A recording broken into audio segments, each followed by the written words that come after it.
വചനയാത്ര പുറപ്പാട് 2-ാം അധ്യായം. മോശ ജനിക്കുന്നു. അക്കാലത്ത് ലേവി ഗോത്രത്തിൽപ്പെട്ട ഒരാൾ തന്റെ തന്നെ ഗോത്രത്തിൽപ്പെട്ട ഒരു സ്ത്രീയെ വിവാഹം ചെയ്തു. അവൾ ഗർഭം ധരിച്ച് ഒരു പുത്രനെ പ്രസവിച്ചു. ശിശു കോമളനായിരുന്നതിനാൽ അവൾ അവനെ 3 മാസം രഹസ്യമായി വളർത്തി. അവനെ തുടർന്നും രഹസ്യത്തിൽ വളർത്തുക ദുഷ്കരമായി തീർന്നപ്പോൾ അവൾ ഞാങ്ങണ കൊണ്ട് നെയ്ത് കളിമണ്ണും താറും പൂശിയ ഒരു പേടകത്തിൽ അവനെ കിടത്തി. നദീതീരത്തുള്ള ഞാങ്ങണച്ചെടികളുടെ ഇടയിൽ പേടകം കൊണ്ടുചെന്നു വെച്ചു. അവന് എന്ത് സംഭവിക്കുമെന്ന് ഉറ്റുനോക്കിക്കൊണ്ട് അവന്റെ സഹോദരി കുറെ അകലെ കാത്തുനിന്നിരുന്നു. അപ്പോൾ ഫറവോയുടെ പുത്രി വന്ന് കുളിക്കാൻ നദിയിലേക്കിറങ്ങി. അവളുടെ തോഴിമാർ നദീതീരത്തിലൂടെ നടക്കുകയായിരുന്നു. രാജകുമാരി ഞാങ്ങണച്ചെടികളുടെ ഇടയിൽ ആ പേടകം കണ്ടു. ഒരു ദാസിയെ അയച്ച് അവൾ അതെടുപ്പിച്ചു. തുറന്നു നോക്കിയപ്പോൾ അവൾ ശിശുവിനെ കണ്ടു. അവൻ കരയുകയായിരുന്നു. അവൾക്ക് അവനോട് അനുകമ്പ തോന്നി. ഇത് ഒരു ഹെബ്രായ ശിശുവാണ് എന്ന് അവൾ പറഞ്ഞു. അപ്പോൾ അവന്റെ സഹോദരി ഫറവോയുടെ പുത്രിയോട് ചോദിച്ചു, നിനക്ക് വേണ്ടി ഈ കുട്ടിയെ മുലയൂട്ടി വളർത്തുന്നതിന് ഒരു ഹെബ്രായ സ്ത്രീയെ ഞാൻ വിളിച്ചുകൊണ്ട് വരട്ടെയോ? ഫറവോയുടെ പുത്രി അവളോട് പറഞ്ഞു, അങ്ങനെ ആവട്ടെ. അവൾ പോയി ശിശുവിൻ്റെ അമ്മയെ വിളിച്ചുകൊണ്ടുവന്നു. ഫറവോയുടെ പുത്രി അവളോട് പറഞ്ഞു, ഈ ശിശുവിനെ കൊണ്ടുപോയി എനിക്ക് വേണ്ടി മുലയൂട്ടി വളർത്തുക. ഞാൻ നിനക്ക് ശമ്പളം തന്നുകൊള്ളാം. അവൾ ശിശുവിനെ കൊണ്ടുപോയി വളർത്തി.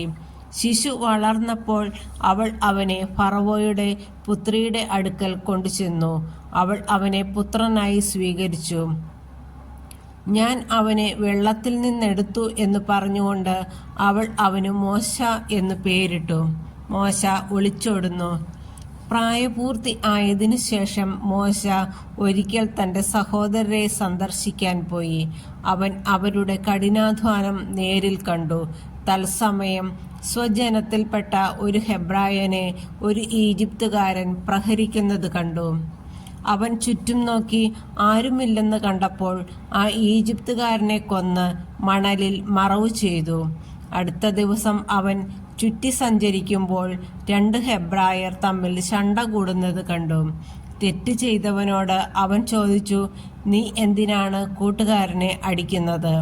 അപ്പോൾ അവൻ ചോദിച്ചു, ആരാണ് നിന്നെ ഞങ്ങളുടെ മേലധികാരിയും ന്യായാധിപനുമായി നിയമിച്ചത്? ഈജിപ്തുകാരനെ കൊന്നതുപോലെ എന്നെയും കൊല്ലാനാണോ നീ ഉദ്ദേശിക്കുന്നത്? മോശ ഭയപ്പെട്ടു. ആ സംഭവം പരസ്യമായെന്ന് അവൻ വിചാരിച്ചു. ഫറവോ ഈ കാര്യം കേട്ടപ്പോൾ മോശയെ വധിക്കാൻ ഉദ്യമിച്ചു. പക്ഷെ മോശ ഫറവോയുടെ പിടിയിൽപ്പെടാതെ ഒളിച്ചോടി മിദിയാൻ നാട്ടിലെത്തി. അവിടെ ഒരു കിണറിന് സമീപം ഇരുന്നു. മിദിയാനിലെ പുരോഹിതന് 7 പെൺമക്കളുണ്ടായിരുന്നു. അവർ പിതാവിൻ്റെ ആടുകൾക്ക് കുടിക്കാൻ തൊട്ടികളിൽ വെള്ളം കോരി നിറച്ചു. അപ്പോൾ ചില ആട്ടിടയന്മാർ വന്ന് അവരെ ഓടിച്ചു.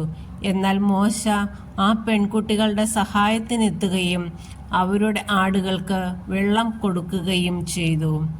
അവർ പിതാവായ റെവുവേലിൻ്റെ അടുക്കൽ മടങ്ങിച്ചെന്നപ്പോൾ അവൻ ചോദിച്ചു, നിങ്ങൾ ഇന്ന് നേരത്തെ തിരിച്ചെത്തിയതെങ്ങനെ? അവർ പറഞ്ഞു, ഈജിപ്തുകാരനായ ഒരാൾ ഞങ്ങളെ ഇടയന്മാരിൽ നിന്ന് രക്ഷിച്ചു. അവൻ ഞങ്ങൾക്ക് വേണ്ടി വെള്ളം കോരി ആടുകൾക്ക് കുടിക്കാൻ കൊടുക്കുക പോലും ചെയ്തു. റെവുവേൽ ചോദിച്ചു, അവൻ എവിടെ? നിങ്ങൾ എന്തുകൊണ്ട് ആ മനുഷ്യനെ വിട്ടിട്ട് പോന്നു? അവനെ ഭക്ഷണത്തിന് ക്ഷണിക്കുവിൻ. അങ്ങനെ മോശ അവനോടൊപ്പം താമസിക്കാൻ തീരുമാനിച്ചു. അവൻ തൻ്റെ മകൾ സിപ്പോറയെ മോശയ്ക്ക് ഭാര്യയായി കൊടുത്തു. അവൾ ഒരു പുത്രനെ പ്രസവിച്ചു. ഞാൻ പ്രവാസിയായി കഴിയുന്നു എന്ന് പറഞ്ഞ് മോശ അവന് ഗർഷോം എന്ന് പേരിട്ടു. കുറെ കാലം കഴിഞ്ഞ് ഈജിപ്തിലെ രാജാവ് മരിച്ചു. അടിമകളായി കഴിഞ്ഞിരുന്ന ഇസ്രായേൽ മക്കൾ നെടുവീർപ്പിട്ട് നിലവിളിച്ചു. അവരുടെ നിലവിളി ദൈവസന്നിധിയിലെത്തി. ദൈവം അവരുടെ ദീനരോദനം ശ്രവിക്കുകയും അബ്രാഹത്തോടും ഇസഹാക്കിനോടും യാക്കോബിനോടും ചെയ്ത ഉടമ്പടി ഓർമ്മിക്കുകയും ചെയ്തു. അവിടുന്ന് അവരെ കടാക്ഷിച്ചു, അവരുടെ ദയനീയാവസ്ഥ ഗ്രഹിച്ചു.